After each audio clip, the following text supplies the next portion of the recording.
You fall asleep tonight. Your eyes will close, your muscles will go slack, your hearing will dim, and for roughly 8 hours, you will lie completely still in the dark, aware of nothing, unable to defend yourself, unable to run. You will do this on purpose. You will do it again tomorrow. And for almost the entire span of human existence, doing this in the wrong place meant you did not wake up. Sleep is the single most dangerous thing your body insists on doing.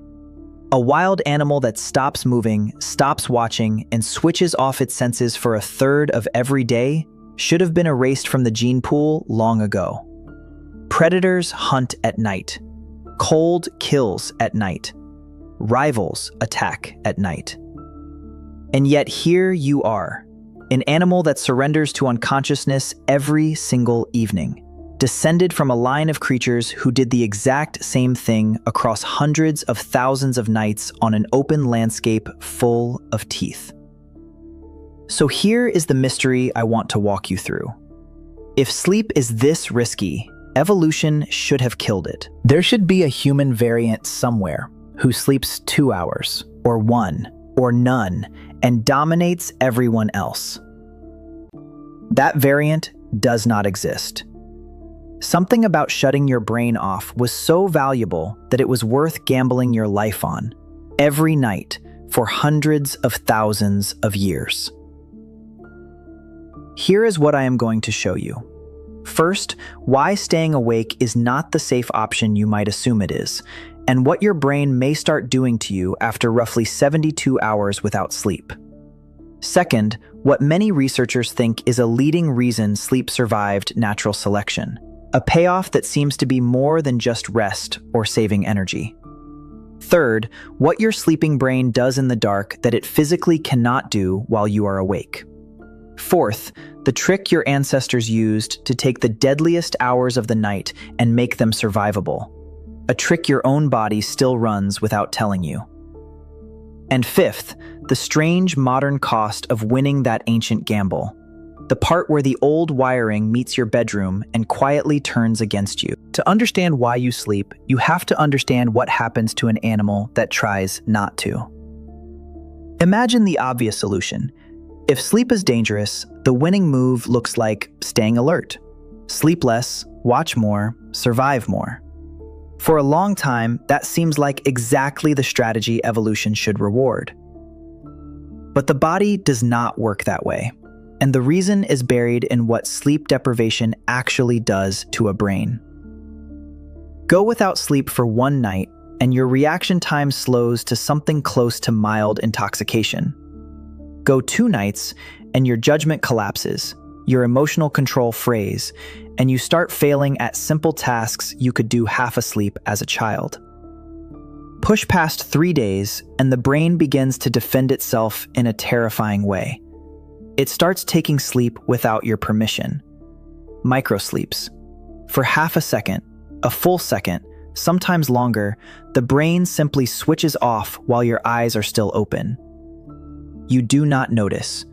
You cannot notice, because the part of you that would notice is the part that just went dark. Now put that on the prehistoric landscape. A human who refuses to sleep does not become a tireless sentinel. He becomes slow, clumsy, emotionally unstable, and prone to blacking out at random moments with no warning. He is more likely to misjudge a cliff edge, more likely to mishandle a spear, more likely to fail to recognize a real threat because his pattern recognition has rotted. The animal that tries to outsmart sleep does not get safer. It gets more dangerous to itself than any predator. That is the first open loop closing. Staying awake was never the safe option. It only looked like one. So if you cannot escape sleep by skipping it, the question sharpens. What is your brain buying with those 8 unconscious hours that is worth dying for? The answer is not rest. Your muscles barely need 8 hours of stillness to recover. The answer is not energy savings either. The metabolic energy you save by sleeping instead of lying quietly awake is tiny, a rounding error, nowhere near enough to justify the risk. One leading explanation is that the real payoff is happening inside your skull, and that this is a big part of why the gamble paid off. Your brain spends the day taking in the world. Every face, every path, every sound, every mistake, every lesson about which berry made you sick and which slope hides a snake. During the day, all of that pours in as raw, unsorted, fragile signal. It is not yet knowledge. It is just electrical noise that has not been filed. And here is the constraint that changes everything. The brain cannot fully sort and store new memory at the same time it is busy taking in new input. It cannot write the book while it is still reading the page. To consolidate what you learned, it has to stop listening to the world. That is what sleep is. It is the brain going offline so it can finally do the filing. While you lie there defenseless, your hippocampus, the small structure deep in your brain that captures the day's experiences, replays the day at high speed and hands the important pieces to your cortex for long-term storage. A path you walked once becomes a path you remember. A near miss with a predator becomes a permanent lesson encoded into who you are. This replay is measurable. In a sleeping brain, you can watch the same neural patterns from the day fire again, compressed over and over, burning the day into memory. An ancestor who slept woke up smarter than the one who did not.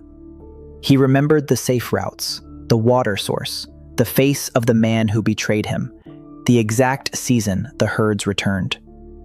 The sleepless one, even if no predator ever touched him, woke up with a leaking mind, learning nothing, forgetting fast, repeating every fatal mistake. On this account, across thousands of generations, the brain that consolidated memory may have outsurvived the brain that stayed on guard. By this reasoning, sleep won not because it was safe, but because what it built was worth more than the danger it cost. That is the second thread tied off. Sleep is not for the body. It is the price of keeping a mind. And the building does not stop at memory. While you sleep, your brain runs a cleaning cycle it cannot run while awake. The spaces between your brain cells widen, and fluid washes through, flushing out the metabolic waste that builds up during a day of thinking, including the proteins linked to long-term brain decline. A waking brain is too busy to clean itself. Only an unconscious one can open the drains. So the gamble bought two things at once. Every night your ancestor went defenseless in the dark. He woke with a mind that had been organized and a brain that had been scrubbed. The cost was 8 hours of vulnerability. The return was the most powerful organ on the planet, maintained nightly. Evolution does brutal arithmetic, and the numbers favored sleep. But the numbers only favor it if you survive the night. Which brings us to the cleverest part of this whole story, and the fourth thing I promised you. Your ancestors did not just accept the risk, they engineered around it. And the engineering still runs inside you right now. Consider a small band of humans on an open plain, tens of thousands of years ago, lying down to sleep. If they all went unconscious at once, the band would be blind and deaf for the entire night. So they did not. Sleep, it turns out, is not a single deep pit you fall into and climb out of in the morning. It is a series of cycles, often estimated at roughly 90 minutes each, that carry you down into deep sleep and back up toward the surface, again and again, around 4 or 5 times a night. Near the top of each cycle, you become almost wakeable. The smallest unusual sound, a snapped twig, a shifted weight, a cry, can pull you up to full alertness in seconds. That structure is not an accident. It means a sleeping human is never fully gone. The band is staggered. People drift through their cycles at slightly different times, so at almost any moment in the night, someone is near the surface, half listening. The group becomes a distributed alarm system, made of bodies that are technically asleep. And there is a second layer, A 2016 study found that on the first night in an unfamiliar place, one half of the brain may stay lighter, more watchful than the other. A partial version of what some animals do fully, keeping one hemisphere on guard while the other rests. Your brain treats a strange room as a potential open plain, and it posts a sentry. You have felt this machinery without naming it.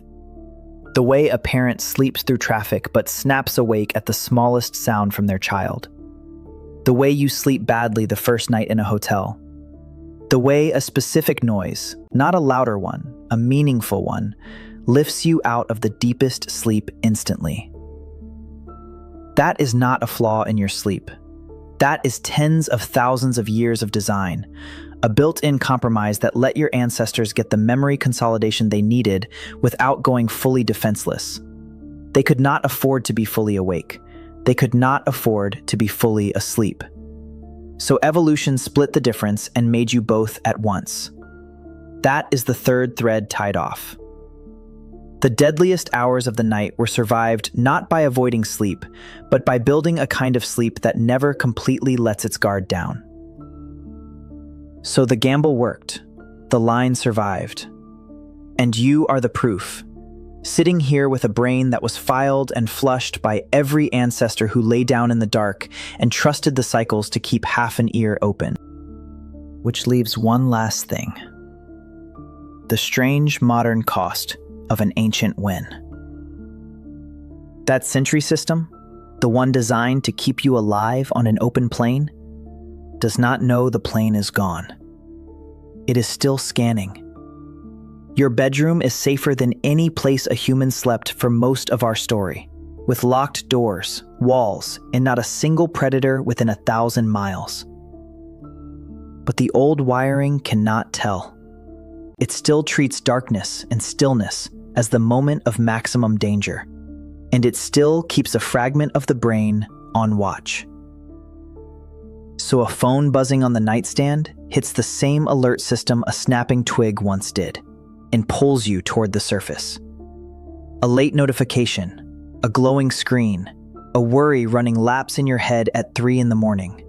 All of it lands on a brain that evolved to interpret nighttime alertness as a signal that something is wrong, that a threat is near, that now is not the time to sink.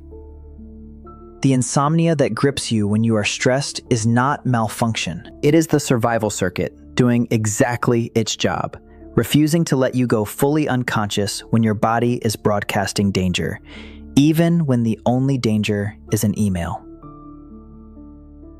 The 3 a.m. wide-awake mind, heart slightly fast, thoughts sharp and dark, is your old guard standing its post over a threat that no longer exists. You inherited the gamble, and you inherited its hardware.